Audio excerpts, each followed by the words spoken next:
ತ್ರಿವರ್ಣ ನ್ಯೂಸ್ಗೆ ಸ್ವಾಗತ. ನಾನು BM ಹನೀಫ್. ಇದು ಹನಿ ಟ್ರ್ಯಾಕ್. ಪ್ರಚಲಿತ ವಿದ್ಯಮಾನಗಳ ಕುರಿತ ವಿಭಿನ್ನ ವಿಶ್ಲೇಷಣೆಗೆ ಸ್ವಾಗತ. ಸ್ನೇಹಿತರೆ, ಇಸ್ರೇಲ್ ಮತ್ತು ಇರಾನ್ ಮಧ್ಯೆ ಭುಗಿಲೆದ್ದಿರುವಂತಹ ಯುದ್ಧದಲ್ಲಿ ಭಾರತ ಯಾರ ಪರ ವಹಿಸುತ್ತೆ? ಇಸ್ರೇಲ್ನ ಪ್ರಧಾನಿ ಬೆಂಜಮಿನ್ ನೆತನ್ಯಾಹು ಶುಕ್ರವಾರ ಫೋನ್ ಮಾಡಿ ಪ್ರಧಾನಿ ನರೇಂದ್ರ ಮೋದಿ ಜೊತೆಗೆ ಏನು ಮಾತಾಡಿದರು? ಈ ಫೋನ್ ಕಾಲ್ನಲ್ಲಿ ನರೇಂದ್ರ ಮೋದಿ ಅವರು ಇಸ್ರೇಲ್ ಪ್ರಧಾನಿಗೆ ಏನಾದರೂ ಭರವಸೆಯನ್ನು ನೀಡಿದ್ರಾ ಅಥವಾ ಏನಾದರೂ ಬುದ್ಧಿವಾದ ಹೇಳಿದ್ರಾ?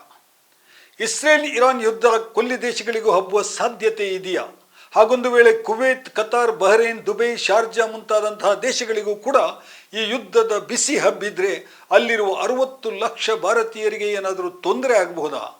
ಪೂರ್ಣ ಪ್ರಮಾಣದ ಯುದ್ಧ ಏನಾದರೂ ಶುರುವಾದರೆ ಭಾರತದ ಆರ್ಥಿಕತೆಯ ಮೇಲೆ ಹೊಡೆತ ಬೀಳುತ್ತಾ? ಬನ್ನಿ, ಈ ಎಲ್ಲ ವಿಷಯಗಳ ಕುರಿತು ಒಂದಿಷ್ಟು ಸರಿಯಾದ ವಿವರಗಳನ್ನು ತಿಳ್ಕೊಳ್ಳೋಣ. ಎಲ್ಲಕ್ಕೂ ಮೊದಲು ಇಸ್ರೇಲ್ ಮತ್ತು ಇರಾನ್ ನಡುವಣ ಯುದ್ಧದ ಕೆಲವು ದೃಶ್ಯಗಳನ್ನು ನಾನು ನಿಮಗೆ ತೋರಿಸ್ತೀನಿ, ನೋಡ್ತಾ ಹೋಗಿ.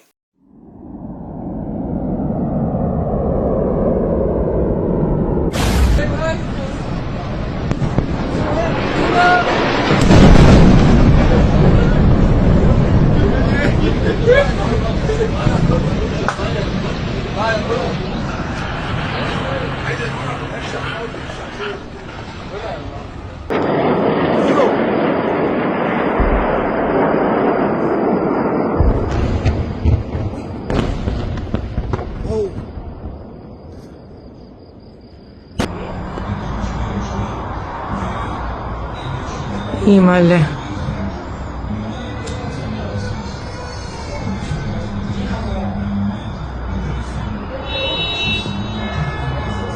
ಇದು ಇರಾನ್ ಮೇಲೆ ಇಸ್ರೇಲ್ ಯುದ್ಧ ವಿಮಾನಗಳ ದಾಳಿಯ ದೃಶ್ಯ.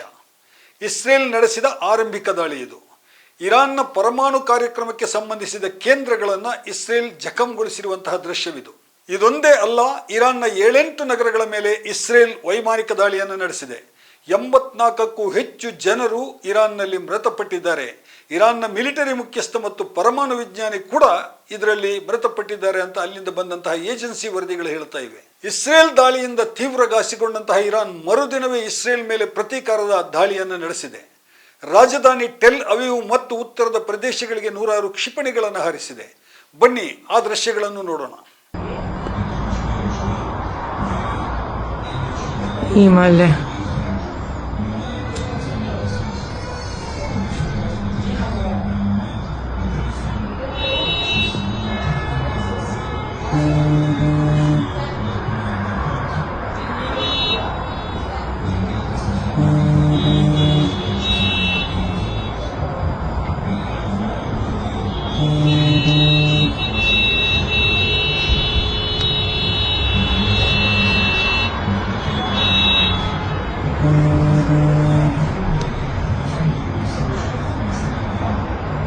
ಇರಾನ್ ನಡೆಸಿದ ದಾಳಿಯಲ್ಲಿ 40ಕ್ಕೂ ಹೆಚ್ಚು ಇಸ್ರೇಲಿಗರು ಗಾಯಗೊಂಡಿದ್ದಾರೆ, ಕೆಲವರು ಸೀರಿಯಸ್ ಆಗಿದ್ದಾರೆ ಎಂದು ಇಸ್ರೇಲಿ ಸರ್ಕಾರ ಹೇಳ್ತಾ ಇದೆ. ಟೆಲ್ ಅವೀವ್ನಲ್ಲಿ ಹಲವು ಕಟ್ಟಡಗಳು ನಾಶವಾಗಿವೆ. ಅದರಲ್ಲೂ ಮುಖ್ಯವಾಗಿ ಇಸ್ರೇಲ್ನ ಗೂಢಚರ ಸಂಸ್ಥೆ ಮೊಸಾದ್ ಕಚೇರಿ ಇರುವಂತಹ ಡಿಫೆನ್ಸ್ ಹೆಡ್ ಕ್ವಾರ್ಟರ್ಸ್ ಮೇಲೆ ಬಾಂಬ್ ಬಿದ್ದು ಅದು ಭಾಗಶಃ ಜಖಂಗೊಂಡಿದೆ. ಇಸ್ರೇಲ್ನ ಫೈಟರ್ ಜೆಟ್ ಒಂದನ್ನು ಉರುಳಿಸಿದ್ದೇವೆ ಎಂದು ಕೂಡ ಇರಾನ್ ಹೇಳಿದೆ. ಎಲ್ಲೇ ಆಗಲಿ, ಯುದ್ಧ ಶುರುವಾದ ಮೇಲೆ ಅದರಲ್ಲಿ ಯಾರು ಗೆಲ್ತಾರೆ ಅನ್ನೋದು ಸುಲಭದಲ್ಲಿ ತೀರ್ಮಾನ ಆಗೋದಿಲ್ಲ. ರಷ್ಯಾ ಮತ್ತು ಉಕ್ರೇನ್ ಯುದ್ಧವೇ ಇದಕ್ಕೆ ಸಾಕ್ಷಿ. ವರ್ಷ ಕಳೆದರೂ ಕೂಡ ಆ ಯುದ್ಧವಿನ್ನೂ ಮುಗಿದಿಲ್ಲ ಅನ್ನೋದನ್ನು ನಾವು ನೋಡ್ತಾ ಇದ್ದೀವಿ. ಆದರೆ ಯುದ್ಧ ಪೀಡಿತ ದೇಶಗಳ ಜನರು ಮಾತ್ರ ಮಾರಣಾಂತಿಕ ಏಟು ತಿಂತಾರೆ ಅನ್ನೋದು ನಿಜವಾದ ಸತ್ಯ. ಇರಲಿ, ನಾನು ಇಲ್ಲಿ ಹೇಳಲು ಹೊರಟದ್ದು ಅದಲ್ಲ. ಯುದ್ಧ ಶುರುವಾದ ಬೆನ್ನಲ್ಲೇ ಅಂದರೆ ಶುಕ್ರವಾರವೇ ಇಸ್ರೇಲಿನ ಪ್ರಧಾನಿ ನೆತನ್ಯಾಹು ಅವರು ನರೇಂದ್ರ ಮೋದಿಗೆ ಫೋನ್ ಮಾಡಿದ್ದಾರೆ. ಬೇರೆ ಎಲ್ಲ ದೇಶಗಳಿಗೆ ಫೋನ್ ಮಾಡೋ ಮುಂಚೆನೇ ಅವರು ಮೋದಿಯವರಿಗೆ ಯಾಕೆ ಕಾಲ್ ಮಾಡಿದರು? ಅವರಿಬ್ಬರು ಏನು ಮಾತಾಡಿದ್ರು? ಬನ್ನಿ, ನರೇಂದ್ರ ಮೋದಿ ಅವರು ಈ ಕುರಿತು ಎಕ್ಸ್ನಲ್ಲಿ ಈ ರೀತಿ ಹೇಳ್ತಾರೆ, ಇದನ್ನು ನೋಡಿ. ಇಸ್ರೇಲ್ನ ಪ್ರಧಾನಿ ಬೆಂಜಮಿನ್ ನೆತನ್ಯಾಹು ಅವರಿಂದ ಫೋನ್ ಕಾಲ್ ಬಂದಿತ್ತು. ಯುದ್ಧದ ಪರಿಸ್ಥಿತಿಯ ಕುರಿತು ಅವರು ನನಗೆ ವಿವರಿಸಿದ್ದಾರೆ. ಆ ಪ್ರದೇಶದಲ್ಲಿ ಶೀಘ್ರವೇ ಶಾಂತಿ ಮತ್ತು ಸ್ಥಿರತೆ ಮರುಸ್ಥಾಪನೆ ಮಾಡೋ ಬಗ್ಗೆ ನಾನು ಭಾರತದ ಕಳಕಳಿಯನ್ನು ಅವರ ಜೊತೆಗೆ ಹಂಚಿಕೊಂಡಿದ್ದೀನಿ ಮತ್ತು ಅದಕ್ಕಾಗಿ ಒತ್ತಾಯಿಸಿದ್ದೀನಿ ಎನ್ನುವಂತಹ ಮಾತುಗಳನ್ನು ಟ್ವೀಟ್ನಲ್ಲಿ ಮೋದಿ ಅವರು ಹೇಳ್ತಾ ಇದ್ದಾರೆ. ಇದರ ಬೆನ್ನಲ್ಲೇ ಭಾರತದ ವಿದೇಶಾಂಗ ಸಚಿವ ಜೈಶಂಕರ್ ಅವರಿಗೂ ಕೂಡ ಇಸ್ರೇಲಿನ ವಿದೇಶಾಂಗ ಸಚಿವರು ಫೋನ್ ಮಾಡಿದ್ದಾರೆ. ಅದರ ಬಗ್ಗೆ ಜೈಶಂಕರ್ ಅವರು ಎಕ್ಸ್ನಲ್ಲಿ ಚುಟುಕಾಗಿ ಬರ್ಕೊಂಡಿದ್ದಾರೆ. ಅದನ್ನು ಗಮನಿಸಿ. ಏನು ಬರೆದಿದ್ದಾರೆ ಜೈಶಂಕರ್ ಅವರು? ಬರೆದಿದ್ದು ಇಷ್ಟೇ: ಇಸ್ರೇಲಿನ ವಿದೇಶಾಂಗ ಸಚಿವ ಗಿಡೆಯೋನ್ ಸಾರ್ ಮಧ್ಯಾಹ್ನ ನನಗೆ ಫೋನ್ ಮಾಡಿ ಅಲ್ಲಿನ ವಿದ್ಯಮಾನಗಳ ಬಗ್ಗೆ ತಿಳಿಸಿದ್ದಾರೆ ಅಂತ. ನೆತನ್ಯಾಹು ಅವರು ಎಲ್ಲ ದೇಶಗಳನ್ನು ಬಿಟ್ಟು ಭಾರತದ ಪ್ರಧಾನಿ ಅವರಿಗೆ ಮೊದಲು ಏಕೆ ಫೋನ್ ಮಾಡಿದರು ಎನ್ನುವುದು ಕುತೂಹಲದ ಸಂಗತಿ. ಇರಾನ್ ಈಗಲೂ ಭಾರತದ ಮಿತ್ರ ದೇಶದ ಪಟ್ಟಿಯಲ್ಲಿದೆ. ಪರಸ್ಪರ ಉಭಯ ದೇಶಗಳ ಬಗ್ಗೆ ಹಲವು ವಾಣಿಜ್ಯ ಮತ್ತು ಸಂಪರ್ಕ ಕ್ಷೇತ್ರಗಳ ಒಪ್ಪಂದ ಆಗಿದೆ. ಜಮ್ಮು ಕಾಶ್ಮೀರದಲ್ಲಿ ಕಳೆದ ವರ್ಷ ಭಯೋತ್ಪಾದಕರ ದಾಳಿ ನಡೆದಾಗ ಇರಾನ್ ಅದನ್ನು ತೀವ್ರವಾಗಿ ಖಂಡಿಸಿತ್ತು. ಅದೂ ಅಲ್ಲದೆ ಭಾರತ ಮತ್ತು ಪಾಕಿಸ್ತಾನದ ಮಧ್ಯೆ ಶಾಂತಿ ಸ್ಥಾಪನೆಗೆ ಮಧ್ಯಸ್ಥಿಕೆ ವಹಿಸಲು ಕೂಡ ಇರಾನ್ ಮುಂದೆ ಬಂದಿತ್ತು. ಪಾಕಿಸ್ತಾನದ ವಿರುದ್ಧ ನಾವು ಮೊನ್ನೆ ಆಪರೇಷನ್ ಸಿಂಧೂರ್ ಕಾರ್ಯಾಚರಣೆ ನಡೆಸಿದ ಬಳಿಕ ಉಂಟಾದ ಘರ್ಷಣೆಯಲ್ಲೂ ಕೂಡ ಇರಾನ್ ವಿಶ್ವಸಂಸ್ಥೆಯಲ್ಲಿ ಪರಸ್ಪರ ರಾಜಿಗಾಗಿ ಪ್ರಯತ್ನ ನಡೆಸಿದ್ದು ಕೂಡ ವರದಿಯಾಗಿತ್ತು. ಇದಕ್ಕಿಂತ ದೊಡ್ಡ ಸಂಬಂಧ ಕೂಡ ಇರಾನ್ ಮತ್ತು ಭಾರತದ ನಡುವೆ ಇದೆ. ಕಳೆದ ವರ್ಷ ಅಕ್ಟೋಬರ್ನಲ್ಲಿ ರಷ್ಯಾದಲ್ಲಿ ನಡೆದಂತಹ ಬ್ರಿಕ್ಸ್ ಸಮ್ಮೇಳನದಲ್ಲಿ ನರೇಂದ್ರ ಮೋದಿ ಮತ್ತು ಇರಾನಿನ ಅಧ್ಯಕ್ಷ ಮಸೂದ್ ಪಜೆಶ್ಕಿಯಾನ್ ಮಾತುಕತೆಯನ್ನು ನಡೆಸಿದರು. ಅದಕ್ಕೂ ಮುನ್ನ ಮೇ ತಿಂಗಳಲ್ಲಿ ಇರಾನ್ ವಿದೇಶ ಸಚಿವ ಸೈಯದ್ ಅಬ್ಬಾಸ್ ಅವರು ಭಾರತಕ್ಕೆ ಭೇಟಿ ನೀಡಿದರು. 1950ರ ಉಭಯ ದೇಶಗಳ ನಡುವಣ ಫ್ರೆಂಡ್ಶಿಪ್ ಒಪ್ಪಂದದ 75ನೇ ವಾರ್ಷಿಕೋತ್ಸವದ ಇಂಡಿಯಾ ಇರಾನ್ ಜಂಟಿ ಕಮಿಷನ್ ಸಭೆಯಲ್ಲಿ ಜೈಶಂಕರ್ ಮತ್ತು ಅಬ್ಬಾಸ್ ಇಬ್ಬರು ಕೂಡ ಜಂಟಿ ಅಧ್ಯಕ್ಷತೆಯನ್ನು ವಹಿಸಿದ್ರು ಮತ್ತು ಪರಸ್ಪರ ಉಭಯ ದೇಶಗಳ ನಡುವಣ ಹಲವು ವಾಣಿಜ್ಯ ಒಪ್ಪಂದಗಳಿಗೆ ಸಹಿಯನ್ನು ಕೂಡ ಹಾಕಿದರು. ಜುಲೈನಲ್ಲಿ ಭಾರತದ ಸಚಿವ ನಿತಿನ್ ಗಡ್ಕರಿ ಅವರು ಕೂಡ ಇರಾನ್ ಅಧ್ಯಕ್ಷರ ಪದಗ್ರಹಣ ಸಮಾರಂಭಕ್ಕೆ ಅತಿಥಿಯಾಗಿ ಹೋಗಿದ್ರು.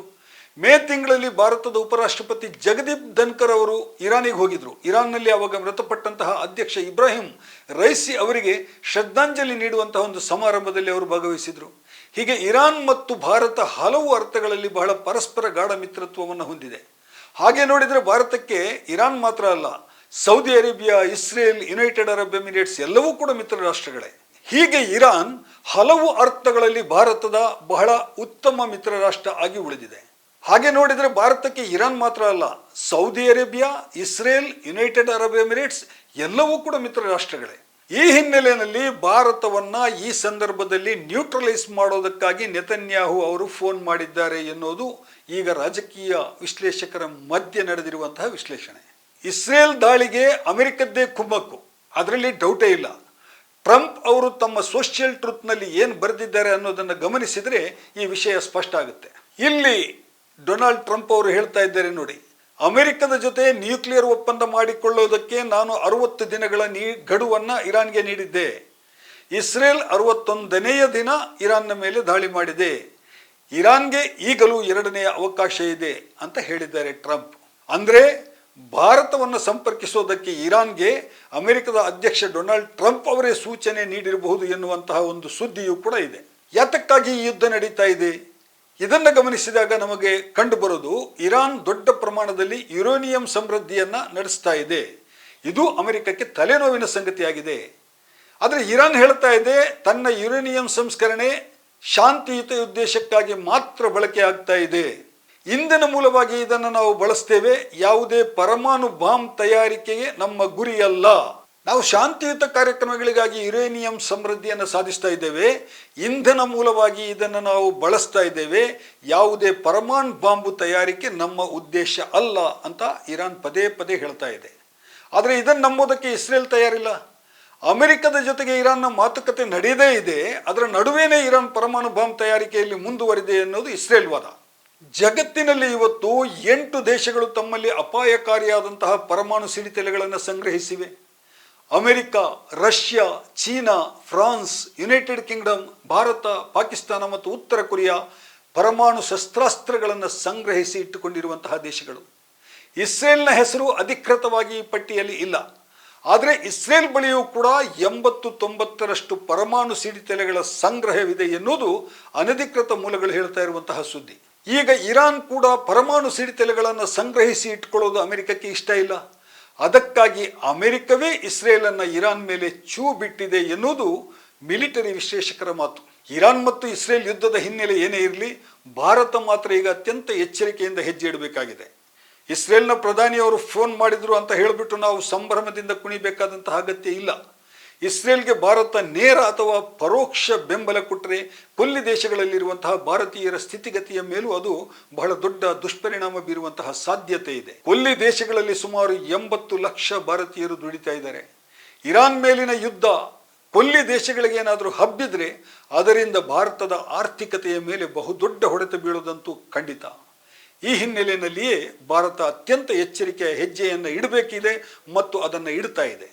ಸ್ನೇಹಿತರೆ, ಇದಾಗಿತ್ತು ಇವತ್ತಿನ ಹನಿ ಟ್ರ್ಯಾಕ್. ಇನ್ನೊಂದು ವಿಷಯದ ಜೊತೆಗೆ ಮತ್ತೆ ನಿಮ್ಮ ಮುಂದೆ ಬರ್ತೇನೆ. ಅಲ್ಲಿವರೆಗೆ ತ್ರಿವರ್ಣ ನ್ಯೂಸ್ ನೋಡ್ತಾ ಇರಿ. ನಮಸ್ಕಾರ.